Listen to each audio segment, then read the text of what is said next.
di podcast Jabar TV bersama DPP KPKPRI Kang ya, dengan program visi misi beliau sebagai ketua DPP KPKPRI. Ketua umum. Gabung ya. Dapat Mas sama Alhamdulillah. Mohon kan terus ke podcast Jabar TV mungkin kita bahas bagaimana terkait dengan profil apa itu di KPKPRI kan. Kita lihat dulu historis dari kenapa ini didirikan. Jadi dengan pengalaman sekian tahun di bidang industri logam khususnya yang saya pernah jalani, dan juga di bidang penjualan mesin-mesin kebutuhan untuk pengerjaan logam, karet dan plastik. Ini ada beberapa temuan ataupun yang pernah kita alami, yaitu bagi para pengusaha kecil yang dalam hal ini IKM. IKM kan ya? IKM. Kalau IKM bukan IKM. Bukan, karena kalau IKM itu usaha kecil menengah, ada perbedaan. Ini kita di industri kecil menengah. Dan untuk kecil menengah ini kalau sesuai dengan ketetapan dari Kementerian Perindustrian itu ada 9 jenis usaha industri. Nah, aduh, alamat itu saya lupa deh itu. Kalau yang sekarang kita konsentrasi adalah hanya di bidang logam, plastik dan karet. Karet ya. Nah, tiga. Nah, itu satu, kenapa alasannya digabung antara karet, plastik dan logam? Kita tahu bahwa saat ini pembuatan suatu produk, khususnya peralatan teknik, malah sampai juga dengan peralatan kesehatan, medical equipment ataupun peralatan rumah tangga, itu ada satu bagian yang dibuat terkandung dari 3 unsur. Jadi unsur logam, di dalamnya ada unsur logam seperti roll aja, itu bentuk roll, itu roll logam di dalamnya, lalu ditutup oleh karet, dan di pinggirnya ada tutupnya juga dari plastik. Jadi alat ini hanya satu contoh saja, tapi kenyataannya memang banyak peralatan kebutuhan untuk baik itu industri ataupun peralatan kesehatan atau rumah tangga yang digabung unsur karet, plastik dan logam.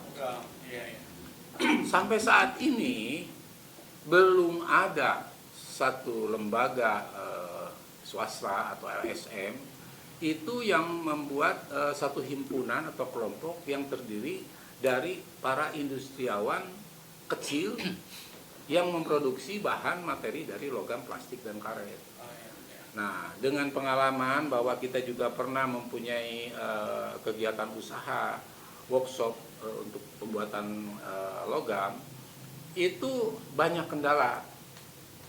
Kendala tersebut adalah itu mungkin suatu hal yang sudah standar, bahwa pengusaha kecil itu membutuhkan modal, membutuhkan pasar, dan membutuhkan juga bahan baku. Nah, hal ini banyak ditemukan dalam di lapangan, bahwa modal itu jelas, tapi yang lebih itu adalah untuk masalah pasar, pangsa pasar. Pangsa pasar bagi UKM atau IKM ini sering ada hambatan manakala produk kita itu mau dipasarkan ke perusahaan-perusahaan besar, mungkin sekelas Astra misalkan atau Bukaka. Itu tidak mudah kita memasarkan. Memang di situ banyak rekan-rekan industriawan dalam sisi standar standar produknya belum memenuhi. Nah, kami akan berusaha membuat suatu kelompok ini dengan misinya adalah misi kita ya, dalam hal ini visi KPKPRI ini adalah menumbuh kembangkan para pengusaha IKM, pengusaha dalam bidang logam, plastik, karet di Indonesia untuk lebih mandiri dan profesional. Itu apa? Visi-misinya? Visi-misinya. Visi-misinya. Nah, adapun misinya, satu, mempersatukan para pengusaha untuk saling berbagi dan menguntungkan. Jadi dalam artian pengusaha karet yang membutuhkan campuran dari bahan logam itu dengan sesama anggota bisa saling berbagi. Ataupun yang karet yang nanti ada unsur plastik, sesama anggota akan berbagi gitu. Nah itu misinya diantara itu, jadi mempersatukan, bisa saling berbagi gitu. Lalu menciptakan lapangan kerja baru. Kami akan berusaha membantu hingga si IKM ini berkembang, dan tentunya bila mana berkembang akan menumbuhkan lapangan kerja baru. Itu udah otomatis ya. Juga mendorong para pengusaha ini untuk menciptakan produk dalam negeri yang berkualitas sehingga bisa bersaing dengan produk-produk produk impor dan lain-lain ya. Ya, gitu. Memang kalau kita mau melawan Cina untuk sementara Berat, ya? kita berat ya. Tapi kita akan berusaha, harus. Kan berat kan bisa skill bagus kan. Ya kebetulan kalau urusan Cina, alhamdulillah ya saya pengalaman puluhan tahun menjual produk-produk Cina dan mengunjungi pabrik-pabrik yang ada di Cina. Itu di sana memang banyak pekerjaan yang dibuat secara home industry, di industri, tapi begitu dikemasnya dalam finishing touch-nya itu bagus. Jadi akhirnya daya jualnya itu diekspor itu sangat bersaing dan harga itu di sana murah. Produk mereka itu murah. Kadang di kita itu produk kita tuh lebih mahal. Mungkin itu dari faktor ya politis juga ada di sana yang membuat seperti itu. Deregulasi perizinan di sana entah bagaimana. Yang jelas itu banyak home industri di sana yang membuat produk bisa lebih murah dari produk kita. Itu. Lalu kita juga akan memfasilitasi program pemerintah bagi para IKM Indonesia. Kayak bang ya. Ya, karena kan bantu pelaku usaha kecil menengah ya. Ya, ini kan gini. Kementerian yang kita itu kan mungkin kementerian terkait itu Kementerian Perindustrian, Perdagangan dan BUMN. Itu banyak program yang harus diaplikasikan. Nah, kita sebagai kepanjangan tangan, artinya dalam hal ini bisa kepanjangan tangan pemerintah ataupun kepanjangan tangan para pengusaha. Nah, kita akan memfasilitasi hal itu antara pengusaha kecil, IKM ini industri kecil, dengan pemerintah. Apa saja program pemerintah yang akan diaplikasikan ke para IKM, kita akan memfasilitasi. Ataupun para IKM yang berharap bantuan apapun yang harusnya difasilitasi oleh pemerintah, nah kita akan menjadi fasilitator di situ. Begitu. Lalu juga akan memberikan pelatihan, juga ini masalah legalitas ya.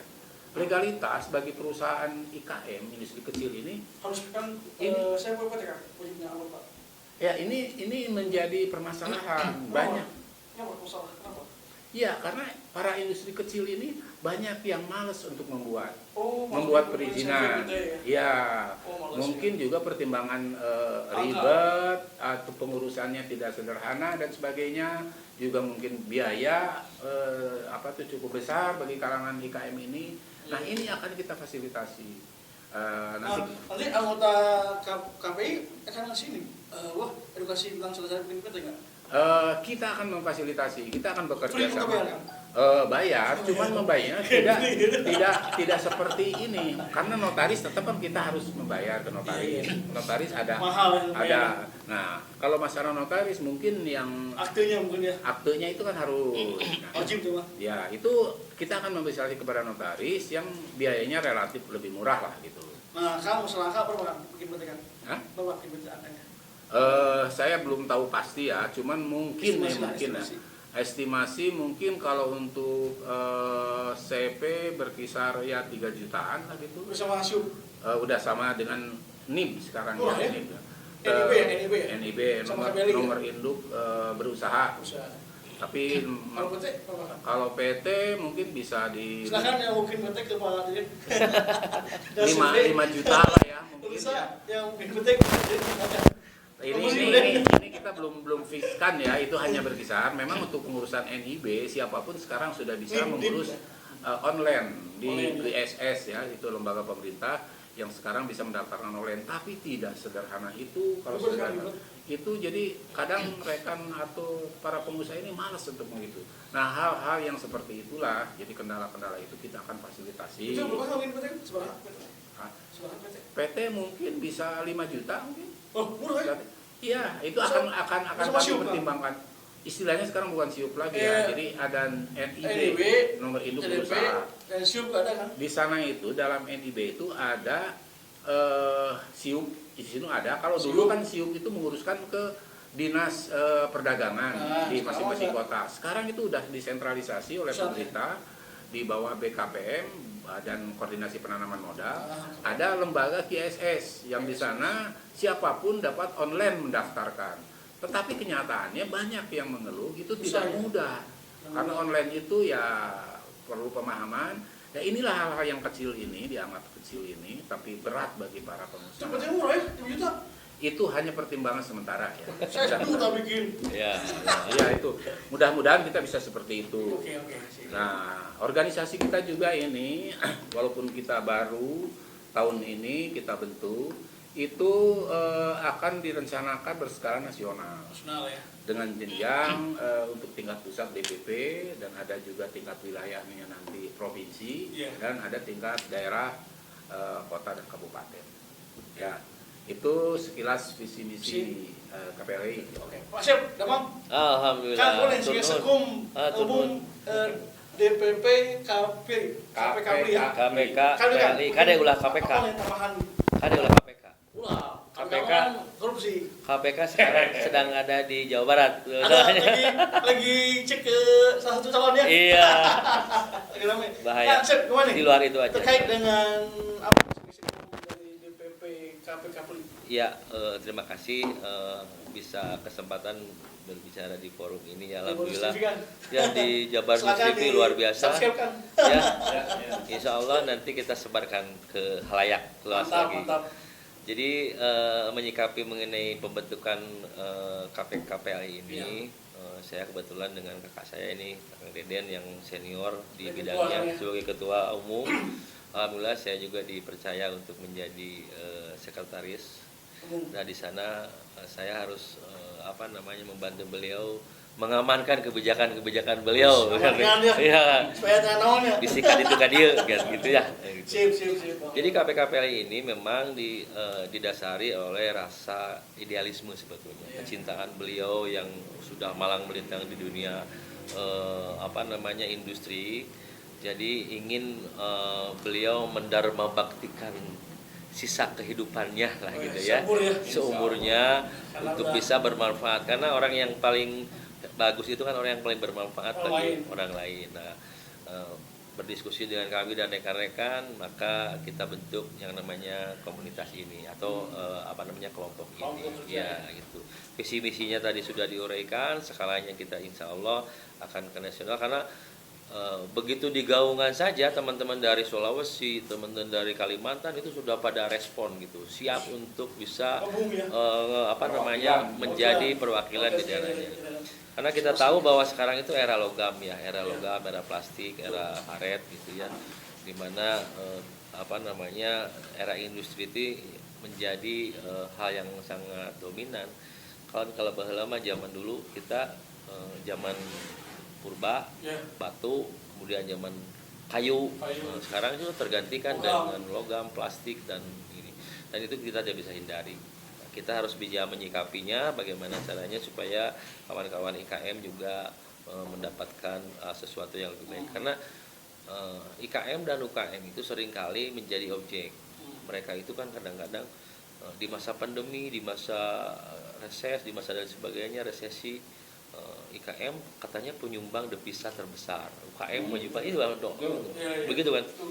Tapi kadang-kadang ya kita suka berdialog dengan teman-teman IKM, banyak sekali hambatan yang mereka alami ya, terkait dengan tadi yang Pak Deden bilang adanya regulasi.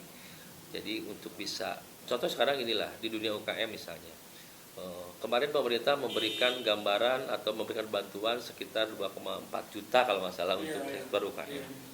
Itu banyak yang akhirnya membuat SKU baru, ya kan? Karena syarat dari sebuah penerimaan bantuan itu harus mempunyai legalitas itu. Iya kan begitu. Nah, inilah yang menjadi persoalan bagi kita. Kenapa sama-sama ketum ini berjuang bagaimana cara nanti supaya menyadarkan teman-teman IKM, ayo usaha itu mempunyai legalitas gitu. Supaya ketika ada peluang itu ada proyek legal gitu. Jadi tidak langsung pas datang peluang kita tidak punya, akhirnya lewat begitu saja. Jadi ada lelang pengadaan, oke. Ya bisa seperti itulah contohnya, karena kesiapan dari legal ini kan wajib bagi pengusaha. Ya begitu. Cukup, sementara ya. Tahir mungkin sebagai bentuk ya. tentang misi dan program ini. Ya. Itu sebenarnya ini ya harapan kami ini dapat adanya dukungan dari pihak pemerintah ataupun juga dari pihak para perusahaan